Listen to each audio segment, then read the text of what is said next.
그 이미자라고 하는 국민 가수 다음에 올라와서 노래 부르는 것. 또 김재동이라고 하는 이 말 잘하는 분 다음에 올라와서 말하는 것. 여러분 이런 거 상상이 되나요? 근데 제가 너무 주체적이게 감사하게 생각하는 것은 제일 먼저 올라오게 해서 제가 좀 잘못해도 굉장히 이렇게 그 벌충이 되게 됐습니다. 오늘 주제는 정말 너무 그 무거운 주제인데요.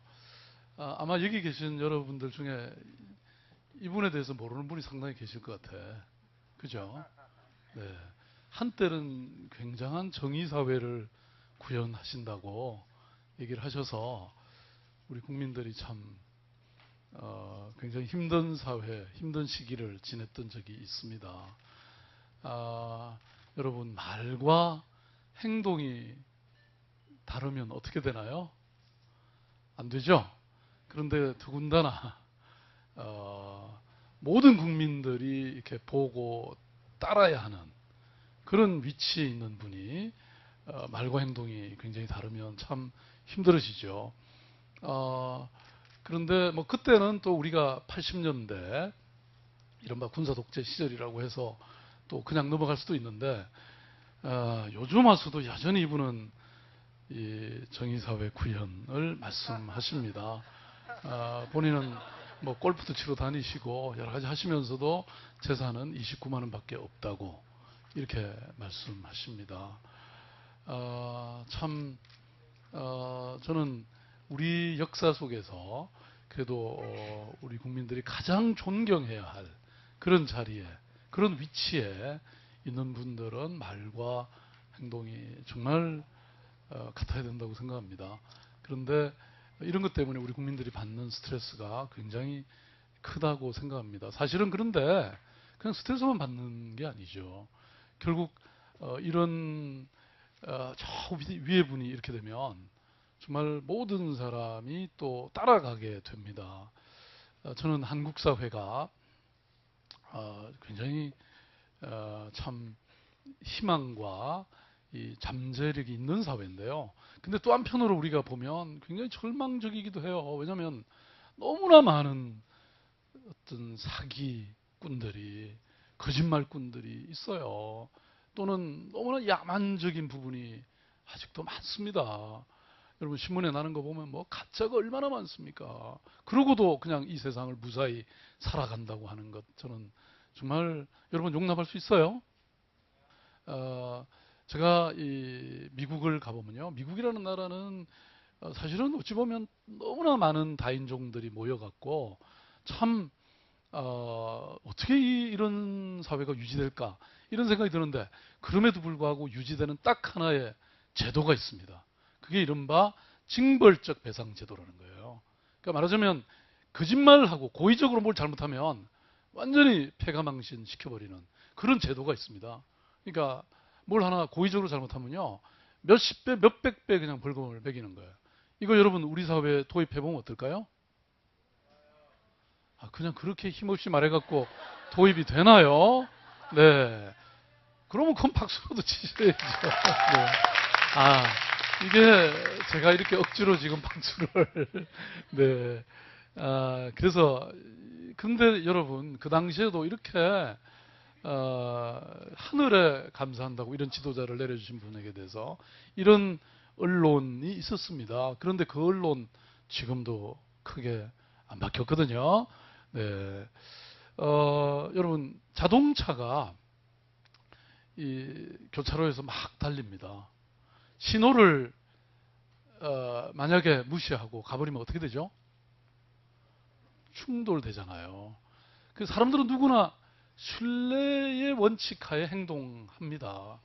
빨간불일 때는 멈춘다라고 하는 이 신뢰가 있기 때문에 사람들이 무사히 걸어갈 수가 있죠.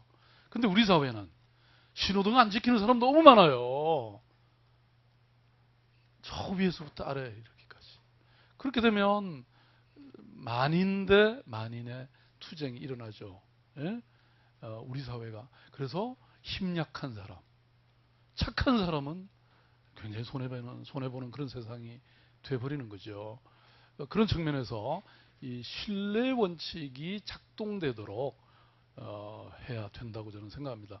말하자면 신뢰야말로 우리 사회가 가져야 할 가장 큰 자산이다. 우리가 보통 인프라스트럭처 이런 말 쓰거든요. 인프라라는 거는 항공 예컨대 뭐 비행 뭐라 그러죠? 공항이라든지 또 역이라든지 또는 도로라든지 이런 중요한 한 도시를 한 사회를 유지할 수 있는 기본적인 시설을 말하는데 저는 이런 것보다 훨씬 더 중요한 것은 신뢰라고 생각합니다. 여러분 로마가 1000년을 이어가다가 마지막 망한 게 뭐 때문이죠? 외적이 뭐 강한 외적이 침입해서가 아닙니다. 무슨 인프라가 모자라서가 아닙니다. 여러분 로마의 길은 모두 로마로 다 통하잖아요. 지금도 가보면 뭐 저 스페인이라든지 독일에도 영국에도 로마의 길이 있습니다. 로마의 어마어마한 시설이 있습니다. 그런 막대한 군대와 시설을 갖고도 왜 졌습니까?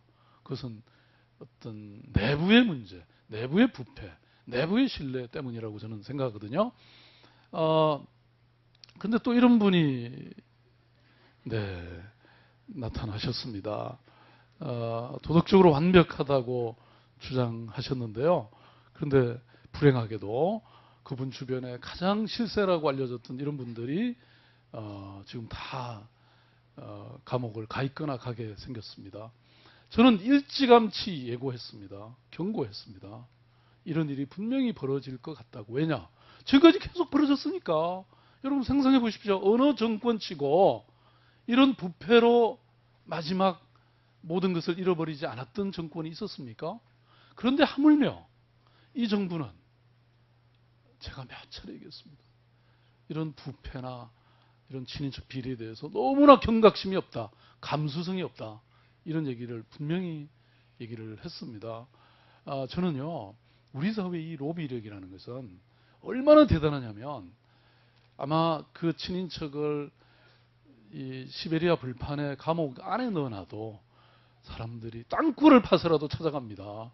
그리고 아마 분명히 로비를 합니다. 이런 세상 속에서 왜 도대체 그 부패방지위원회, 국가청렴위원회를 없애냐?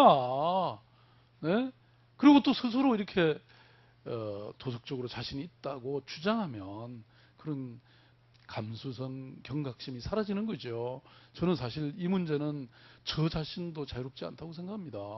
늘 조심하고 경계하지 않으면 언제 어떤 일이 어떻게 벌어지겠습니까? 저는 결코 제가 누구를 비난하거나 비판하기 위해서 드리는 말씀이 아니고 우리 사회가 그런 면에서 저는 제도로서 절차로서 이런 거를 만들어야 된다. 그런데 제가 보기에는 가장 중요한 것은요. 이런 소통의 부재라고 저는 생각했습니다. 여러분 잘 아시는 무슨 산성이 이렇게 만들어졌잖아요. 저는 늘 시민들의 목소리에 귀를 기울이는 것은요. 너무나 중요합니다. 어떤 공동체의 의사를 결정해야 되는 그런 입장에 있는 사람은 왜냐하면 그 한 사람의 결정이 너무나 많은 사람에게 영향을 미칠 수 있기 때문에 겸허하고 그리고 가까이 가고 그리고 길을 열어두어야 된다. 저는 이런 생각을 합니다. 여러분 열려있는 정부 저는 투명성이야말로 우리 사회의 가장 큰 화두입니다. 아까 우리가 전제했던 불신을 없애는 가장 좋은 도구라고 생각합니다. 저는 이렇게 제가 전 세상을 많이 여행을 다녔습니다. 근데 선진적인 사회일수록요 쉽게 들어갈 수 있습니다. 미국 국회도서관 그냥 막 걸어 들어가요. 그 대신 물론 이제 이 가방은 한번 검색을 해야죠. 우리 서울 국회 여러분 어떻게 들어갑니까? 정문으로 들어갈 수 있어요? 늘 뒷문으로 들어갑니다. 그리고 검색대 다 통과해야 되고요. 적어야 되고요. 물론 더 후진적인 정부도 있습니다. 그러나 우리 정부 더 가야 됩니다. 국민이 주인이잖아요. 주인인 국민이 국민을 대변한다는 그 국회에 들어가는데 어떻게 정문으로 못 들어간단 말이에요. 제가 아직 지금 시장인지 여러분 헷갈리죠? 제가 이렇게 바뀌어야 되는데 아직 덜 바뀌었습니다. 지금 우리 사회에 여러분 평화의 북소리가 높을 때는요 전쟁이 임박했다는 겁니다. 정의로운 사회가 아직은 안 됐다는 증거가 이런 영화가 책이 있는가 하면 이분이 여러분 미국 분이신데 미국에서 책은 잘 안 팔려요. 미국도 아니 잘 팔리는 셈인데 우리나라에는 어마어마하게 팔리잖아요. 밀리언셀러가 됩니다. 왜? 네, 이분 제가 2번을 만나 뵀거든요. 인터뷰를 했는데 어떻게 이렇게 책이 많이 팔리냐 그랬더니 그게 참 이상하다는 겁니다. 한국 사회가 도대체 이런 토론의 장이 벌어지고 있다는, 그분은 굉장히 긍정적으로 평가를 했습니다. 근데 제가 보기에는 불의가 너무 깊기 때문에 정의를 바라는 시민들의 그 소망이 너무나 간절하기 때문에 이 책이 많이 팔리는 게 아닌가, 저는 그런 생각을 해봤습니다. 네, 저는 앞으로 그 서울시의 뉴타운이라는 이미 만들어진 1300개가 되는 거 정리하는 것도 지금 뭐 어마어마한 일입니다. 앞으로 아마 10년은 가야 이 정말 난장판이 된 서울의 주택 문제가 해결이 될 거라고 생각합니다. 그런데 어쨌든 이 임대주택을 많이 줘야 됩니다. 제가 이번에 홍콩을 가보니까요, 홍콩에는 약 30% 정도가 임대주택입니다. 공공임대주택입니다. 그 다음에 싱가포르에는 70%가 임대주택입니다. 우리 서울은 지금 이제 겨우 5% 정도 됩니다. 제가 2014년까지 8만 호죠, 8만 호. 8만 호의 임대주택을 지으면 겨우 7%가 됩니다. 아직도 우리 사회가 돈 놓고 돈 먹는 투기가 지배했던 그런 시대죠. 도대체 우리가 내는 세금으로 그동안 뭘 했다는 겁니까? 이렇게 많은 집을 지어서 가난한 서민들이 살 수 있는 공간을 저는 만들어야 된다고 생각합니다. 네, 제가 판단하는 기준 하나는 바로 약자입니다. 힘 있는 사람은 어떻게 하든 삽니다. 다 뭔가를 할 수 있어요. 힘없는 사람을 보호하고 지켜드리는 것, 그리고 그분들을 위해서 일하는 것, 그것이 저는 정부의 가장 큰 역할이라고 생각합니다. 이번에 어제 제가 그저께인가요? 어제네요. 그저께입니까? 내가 요새 지금 막 시간이 오락가락합니다. 지금 제가 남미를 갔다 왔거든요. 근데 갔다 와서 그 다음날 아침에 일찍 일어나서 트위터를 막 보니까 봉천동 오늘 봉천동에 그 열 몇 가구인가요?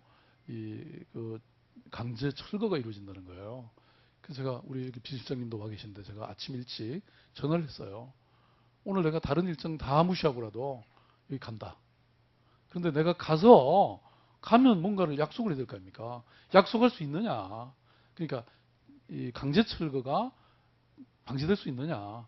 이렇게 확인을 했습니다. 그랬더니 뭐 야단이 나가지고 이제 막 가서 이렇게 확인해 본 결과 강제 철거는 안 할 수 있다. 그래서 제가 그렇게 정리를 했죠. 물론 작은 일일 수도 있습니다. 그렇지만 여러분 상상을 해보십시오.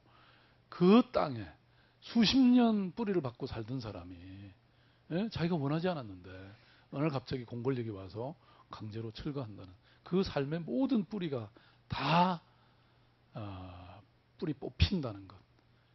그것은 여러분 저는 용산 그 철거민 용산 사태를 보면서 제가 생각을 해봤습니다. 나라도 내가 이렇게 살고 있는데 어느 날 갑자기 나가라고 통보가 오고, 그리고 제대로 보상도 안 하고, 그럴 때 여러분 어떻게 하겠습니까? 네? 저는 정부 권력이 도대체 누구의 편을 들어야 되는가, 이것을 생각해 보면 답이 뻔할 거라고 생각합니다. 그것은 바로 정의라고 하는 잣대이고, 그 정의라는 것은 가난한 사람들에게, 힘이 없는 사람에게 힘이 되어주는 것, 그것이 저는 정의라고 생각합니다. 고맙습니다. 여기 노자의 얘기가 있더라고요. 정말 훌륭한 군주와 그렇지 못한 군주. 이것은 뭐 저는 큰 높은 군주만이 아니더라도 우리 같은 모든 공직자들이 임에 머릿속에 담고 있어야 될 것 같습니다.